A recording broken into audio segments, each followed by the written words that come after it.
حادثوں سے مجھے جس شے نے بچایا ہوگا وہ میری ماں کی دعاؤں کا ہی سایہ ہوگا۔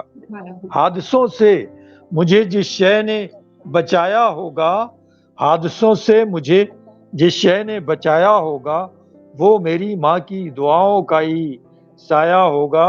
اور یہ شعر بھی دیکھیے کہ ہم جیت میں بھول جاتے ہیں کہ ہم کسی کو ہرا کے آئے ہیں، اور غزل کے شعر میں اس کا کس طرح سے اس خیال کو پیش کیا گیا ہے۔ عرض کرتا ہوں کہ جیت کی ہوڑ میں اتنا ہے مگن بھول گیا، جیت کی ہوڑ میں اتنا ہے مگن بھول گیا، وہ گرا کر ہی کسی کو یہاں آیا ہوگا۔ جیت کی ہوڑ میں اتنا ہے مگن بھول گیا، وہ گرا کر ہی کسی کو یہاں آیا ہوگا، وہ گرا کر ہی کسی کو یہاں آیا ہوگا۔ اور اس کے چپ رہنے کا یہ ایک سبب لگتا ہے، اس کے چپ رہنے کا یہ ایک سبب لگتا ہے، آئینہ اس کو کسی نے تو دکھایا ہوگا۔ آئینہ اس کے چپ رہنے کا یہ ایک سبب لگتا ہے، آئینہ اس کو کسی نے تو دکھایا ہوگا۔ آئینہ کم ہے مٹی کے پرستار جنہوں نے کہ یہاں، کم ہے مٹی کے پرستار جنہوں نے کہ یہاں اصل سے زیادہ میاں سود چکایا ہوگا۔ اصل غزل کی بات ہو رہی تھی، اور غزل اتنا آسان کام نہیں ہے، غزل کا فن اپنے خون کی سے آبیاری مانگتی ہے۔ اور اس شعر میں اسی طرف اشارہ کہ کم ہے مٹی کے پرستار جنہوں نے کہ یہاں اصل سے زیادہ میاں سود چکایا ہوگا۔ آپ جو زرق سا پہنے ہیں لباس اتنا تو، آپ جو زرق سا پہنے ہیں لباس اتنا تو اس کے اخلاص کی چادر کا کرایہ ہوگا۔ لیکن ایسا نہیں ہے، شاعری کو جو سمجھتے ہیں تعیش کی رکاب، میں سمجھتا ہوں دماغ ان کا پرایا ہوگا، میں سمجھتا ہوں دماغ ان کا پرایا ہوگا۔ نمسکار، میں ہوں میناکشی چودھری، ایک بار پھر وومن ٹی وی انڈیا کے کاریکرم ساہتیہ کے رنگ میناکشی کے سنگ لے کر حاضر ہوں۔ پچھلے 2 کاریکرموں میں ہم نے ہندی ساہتیہ کے کتھاکار ہربھنس سنگھ چاولہ اور ایک فیمس لیکھکا میتری پشپا سے بات چیت کی۔ آج ہمارے ساتھ جو شخصیت ہے وہ اردو ادب کی دنیا کا ایک جانا مانا نام ہے۔ میں سواگت کرتی ہوں عبدالصمد خان جی کا، جو آج پنچکولہ سے ہمارے ساتھ جڑے ہیں۔ سر، آپ کا WTV انڈیا کے اس ساہتیہ پر آدھارت کاریکرم میں سواگت ہے۔ بہت بہت شکریہ، بہت بہت شکریہ۔ ہماری اس خاص شخصیت سے بات کرنے سے پہلے میں اپنے سننے والوں کو ان کے بارے میں کچھ جانکاری دینا چاہوں گی۔ ہمارے ساتھ آج جڑے ہیں عبدالصمد خان جی، جن کو ہم اردو ادب کی دنیا میں شمس تبریزی کے نام سے جانتے ہیں۔ صمد خان جی ہریانہ اردو اکیڈمی کے ساتھ سمپادک کے طور پر ایک لمبے سمے تک جڑے رہے، اور ان کے سمپادک کال میں اردو اکیڈمی نے 14 بہترین کتابوں کا پرکاشن کیا، اور یہ اردو شاعری میں بہت اچھا لکھتے ہیں اور ایک بہت جانا مانا نام ہے۔ اور اردو شاعری اور نظموں اور اردو بھاشا کے پروموشن اور اس کے بڑھاؤ کے لیے انہیں کئی بڑے ایوارڈ سے سمانت بھی کیا گیا۔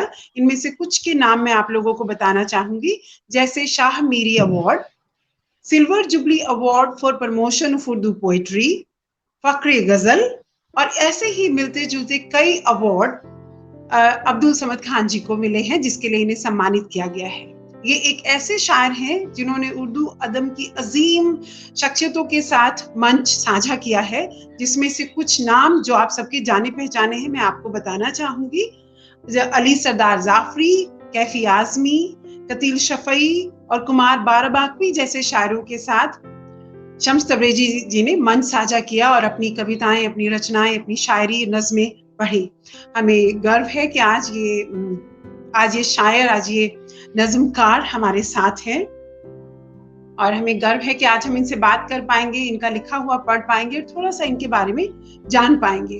میں ایک پڑھنے لکھنے والی ہوں، تو میں نے ان کو پڑھا ہے، یہ مقبول شاعر ہیں، پڑھا ہے، سنا ہے۔